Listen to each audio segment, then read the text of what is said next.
Hi guys, and welcome back to my channel, Sonic Love. So in today's video, we're going to be checking out the new Retroid Pocket 3 Plus. Now, I've just done a video on the Retroid Pocket 3. I thought it was a fantastic device. I will leave it in the description if you wish to check that out. But I know in the community, a lot of people were very, very disheartened the fact that Retroid actually released a more powerful chipset in the same shell. For an extra $20. So I know there was a lot of people being very, very upset about this. But without further ado, let's jump in and see what it's like. So here we have the box. It is pretty much exactly the same as the Retroid Pocket 3. It is a lovely designed box. It's probably one of the best boxes that I've seen in the retro handheld scene so far. So that is always nice. It has like a magnetic flap, which is nice, and as you open the box you'll be greeted with a nice see-through plastic shell, and then you just slide the package out. You'll have a manual, very basic, but it just gives you what's actually on there. Here are the specs if you wish to see what the specs are.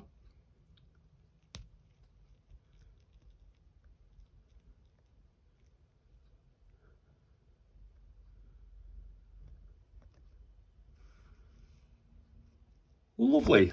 So in the box we get a lovely screen protector, which is always nice for those scrapes that you don't want. It's quite thick, it's quite durable, so it's a really, really nice one actually, to be honest. I don't use them, but I know there's a lot of people that do like them. Let me know in the comments, guys, if you are ones that actually do use the screen protectors, or are you like myself, where you just don't bother. We have a charging cable. It is a fast charge, which is really, really nice. I went for the 16-bit version. I am a sucker for the 16-bit version and the multiple rainbow buttons. So it is exactly the same. Just let me get the Retroid Pocket 3. Just to do a quick side-by-side. So here we have the Retroid Pocket 3.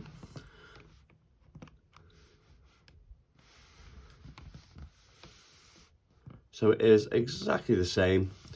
All the I/O is the same as well, as you can see. 3.5mm headphone jack, charge cable, SD card slot, 2 speakers at the bottom. On the side we have, left-hand side, we have volume.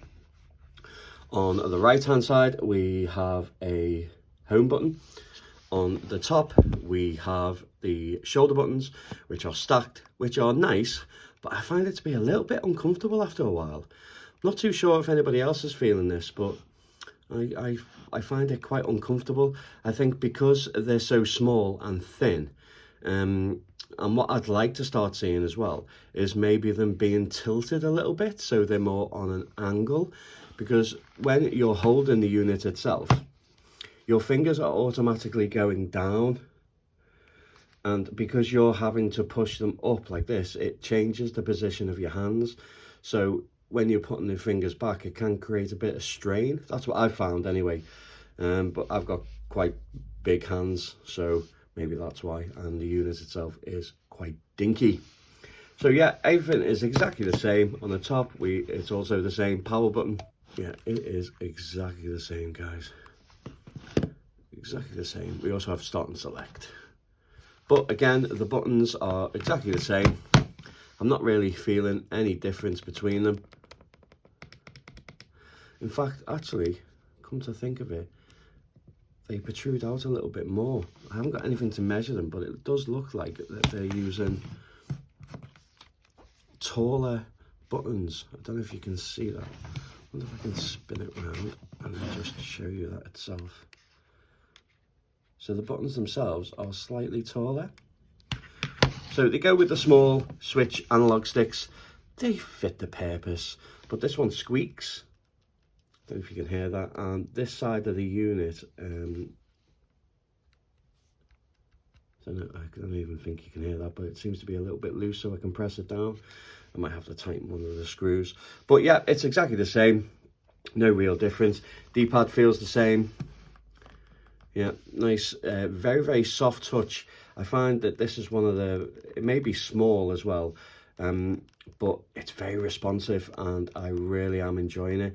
It doesn't seem to be too taxing on the thumb as well, so it doesn't leave like a sore thumb, and it also just feels lighter to the touch. So when you're doing the directions, it's not as, it's got a good force back, good force feedback, but it's not to the point where it's very, very stiff and hurts the thumb. We have the L3 and R3. So yeah, it's exactly the same, but I'm really, really, really enjoying this unit, I have to admit. And I also really enjoyed this, but obviously with them being cheeky and releasing a new, more powerful chipset, I know that it did upset a few people. Are you the ones that have the original Retroid Pocket 3 and then was a bit disappointed at the fact that they brought out the 3 Plus? Love to know in the comments, guys. So on turning the unit on, you'll be greeted with a menu that tells you that you need to set it up. Very, very straightforward and easy to set up. It does give you the majority of the emulators. You can choose to choose them or download them yourself or sideload the ones that you actually want. That is preferably your choice. And then as a unit itself, yeah, I think it's pretty sturdy. As I say, it is very, very small, guys. It's not very big. So if you've got big hands, that might be a concern for you. But the screen itself is the same. I don't really see anything different about this screen and the Retroid Pocket 3. It is lovely. It's an IPS screen, but the saturation on the colours is really beautiful. It really does pop. It looks really nice. It's got good resolution, which helps in many, many games. It just has a really good image, I think. I think the screen is very nice for what they've chosen for the unit itself. And coming in at $140 or thereabouts, I think this is probably the best budget retro handheld you can get, bar the Mayu Mini. The Mayu Mini is still one of my personal favorites, but this, if you want something with a larger screen and more powerful, then this is the next level up from the Mayu Mini. Really nice. Love to know what you think of the design, guys, and love to know what you think of the screen itself if you have one. So if we scroll along, you'll see that I've added all the emulators that I wish to have on there.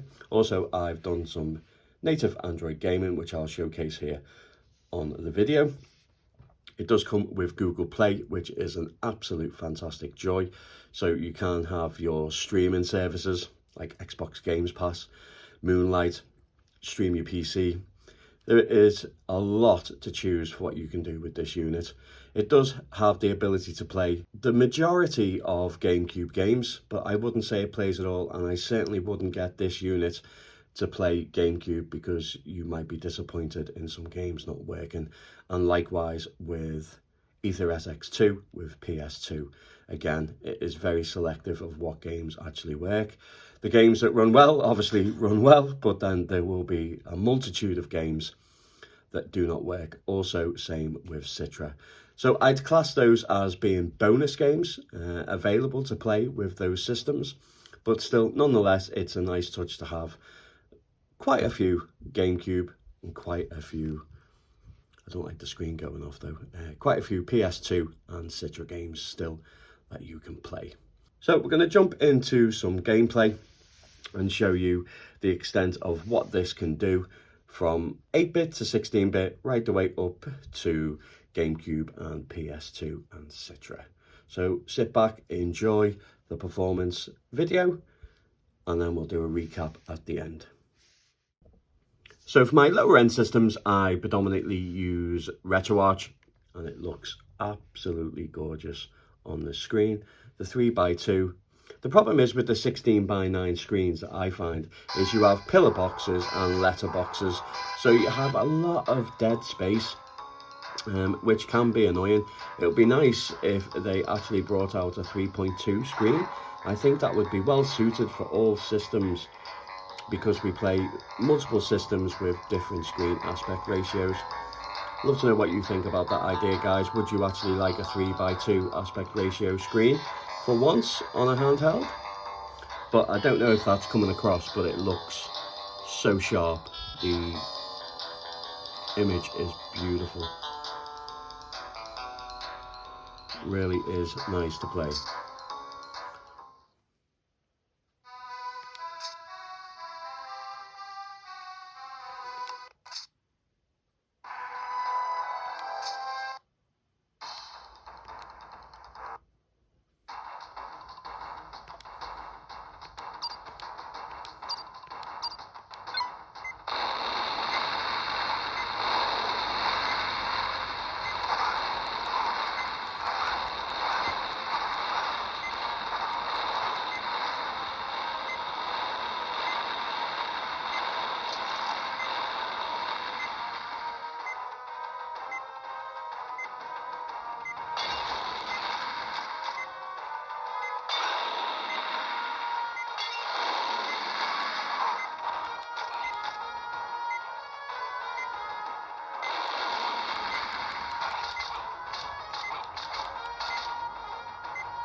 Yep, so it looks absolutely fantastic, plays fantastic as well.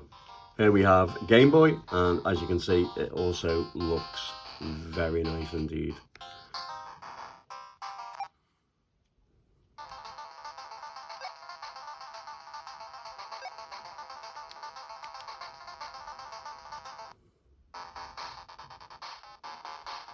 The speakers don't seem too bad as well on this, guys. It doesn't seem to be as loud as the Retroid Pocket 3, so I'm not too sure what's going on there, but the stereo is really nice. One thing is, though, I normally hold in certain games my fingers like this, so it can cover the speakers, so that's something to look out for. But you won't have any problem with 8-bit and 16-bit games.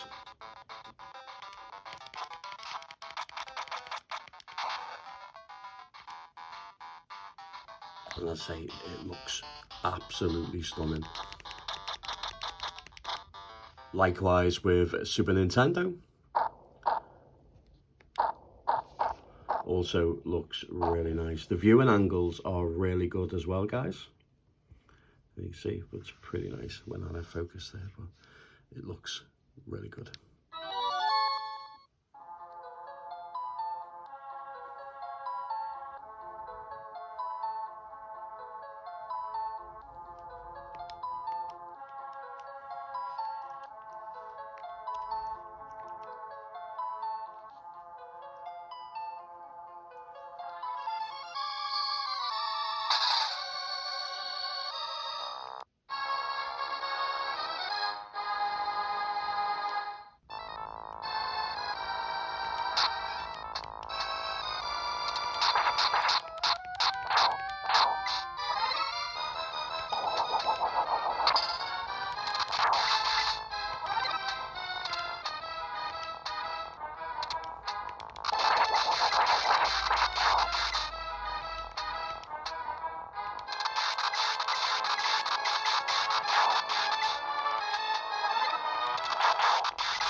Same with 32X.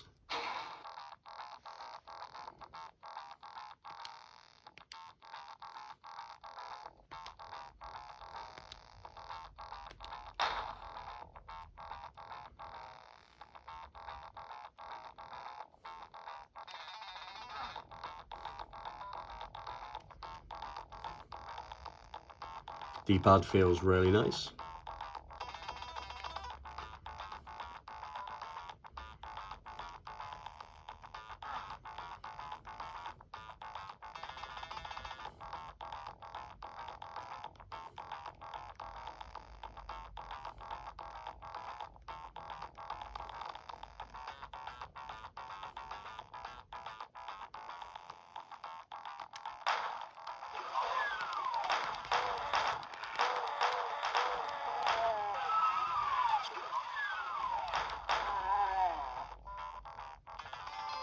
Same with Naomi and a Thomas Wave, run absolutely beautiful on here.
PS1 looks absolutely amazing on here as well.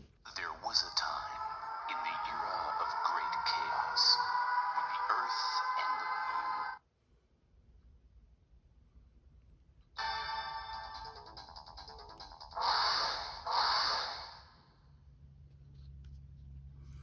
moon. And you have the ability to upscale up to 4 times, which is really nice.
So I used it Redream for the individual emulator for Dreamcast.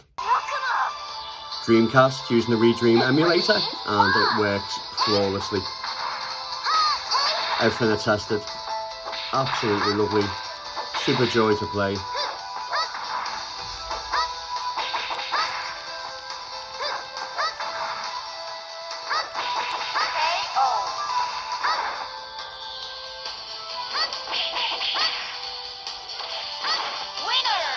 So anything on Dreamcast, you will have no problem on this unit.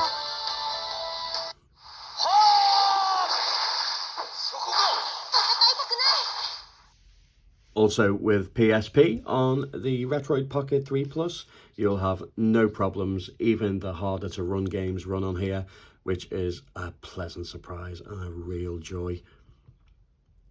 And some games with the ability to take it up to 4x, 5x, sometimes even 6x. I'll try and zoom in close so you can get a good idea of what it looks like. But it runs really nice.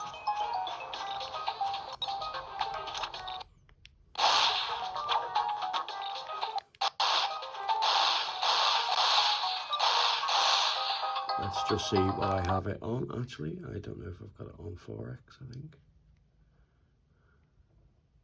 3x. So take it down to 2x, which is more than enough for this handheld.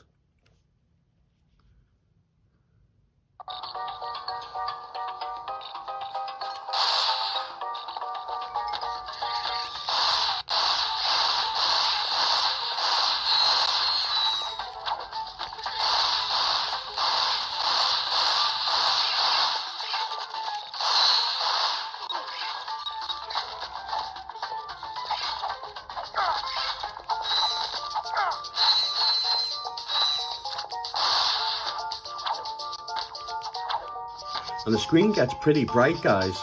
This is the lowest brightness, I think. Let me just double check. Yeah, it's virtually the lowest brightness, so let me put it up full. It'll probably wash out on here, but it gets very bright, the unit itself. So it'll be ideal to play outdoors. Press the L button and R button at the same time to crouch. Press the X button while crouching to do a high jump. But very impressive on PSP.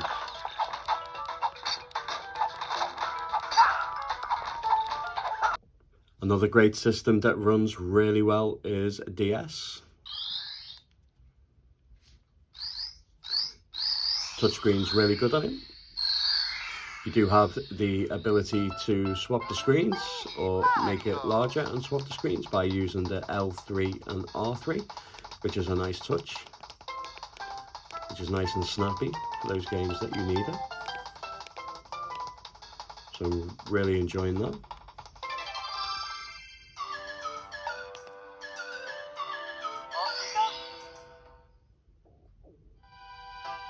Dear Mario, please come to the castle. I've baked a cake for you. Yours truly, Princess Toadstool. Peach. Again, looks fantastic.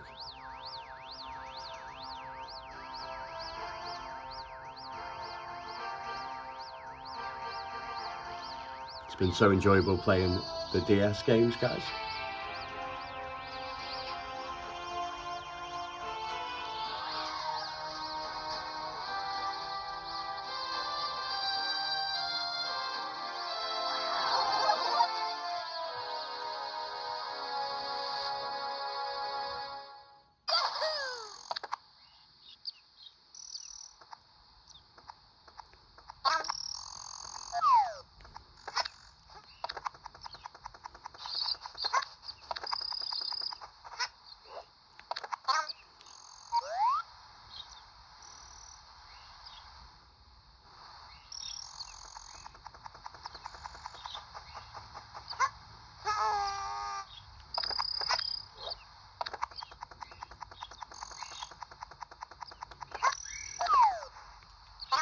So we're going to move on to Dolphin. I'm using Dolphin for handhelds. Not all GameCube games work, but there are lots that do. I will be doing a future video on how many games actually do work and settings for that. If you're interested in that, I would love a subscribe or even like the video. I would really appreciate it, guys. Really does help out the channel.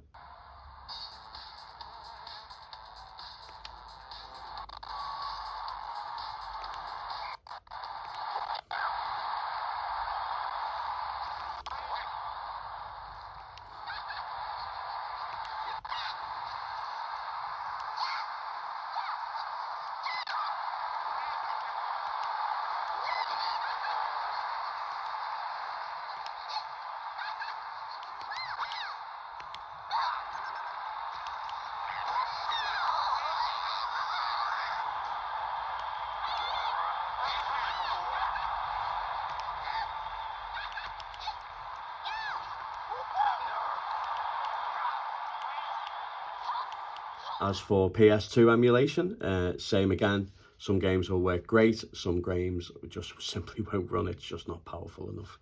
And if so, they will be running really slow and be incredibly laggy. There is loads of shortcuts that you can do and add loads of hacks, but in my experience it becomes very choppy and not a nice experience anyway. But games like Persona 4, which is an absolute classic, this runs full speed and you can even upscale it. It really is such a great game. So there is still loads of games for PS2 that you can play.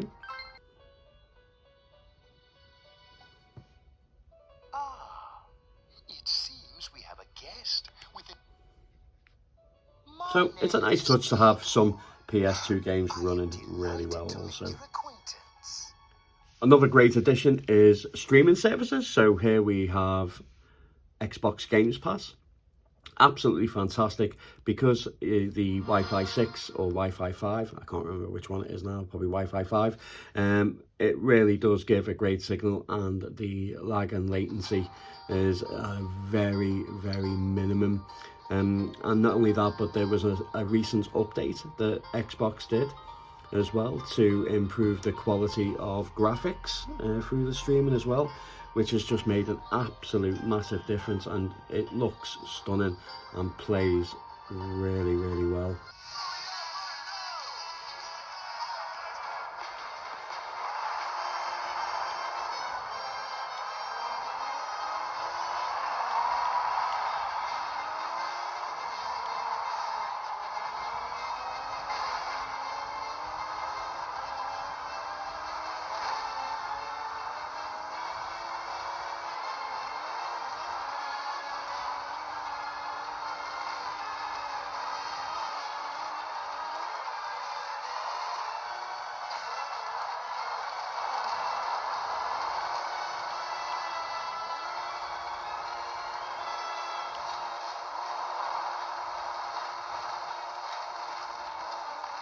So all your media service runs great as well, like YouTube and Disney. They all run really, really well if you're into watching movies on the go as well, if you're connected to Wi-Fi when you're out and about. But another game side of things that is really, really nice, and it's just nice to have, is Android gaming. So we have like lots to choose from. I will go more in depth on Android games, guys, in future videos. So if you want to see that, don't forget to subscribe and like. Would be a fantastic, appreciated gesture. So we're going to check Android gaming, and we're jumping into one of my favorite companies on Android at the moment, which is Feral Interactive, and we're going with Alien Isolation.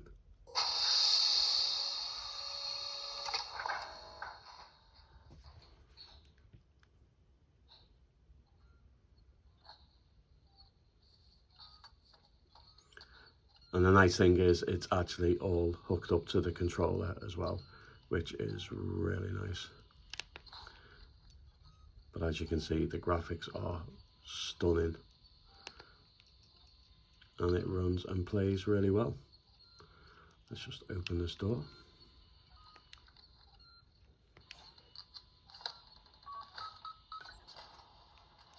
So you have lots to choose from with this handheld.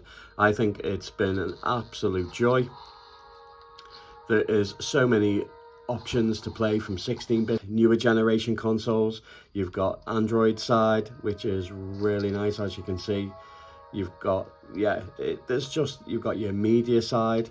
There is so much to like about this, and for a budget price of $140, guys, or $160 even, I think it might be going for now. It is just the best handheld I think that you can get at the moment for a budget price. Will that last? I don't think so. I think the way that the current market is, they're just going to be bringing out newer versions. It looks like every couple of months, which is nice for us, but also heavy on the pocket. Love to know your thoughts on the Retroid Pocket 3. This is my unboxing and first impressions. My first impressions is it's a solid unit. You can do lots with it.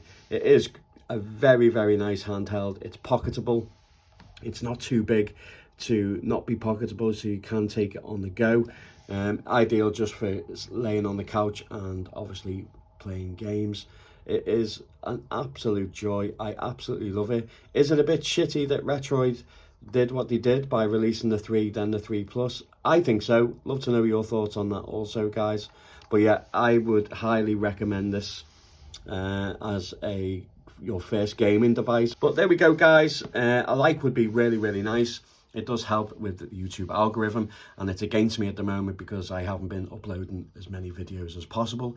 So it would be great if you could hit the like button and help me get back on track with that algorithm. And as always, guys, take care.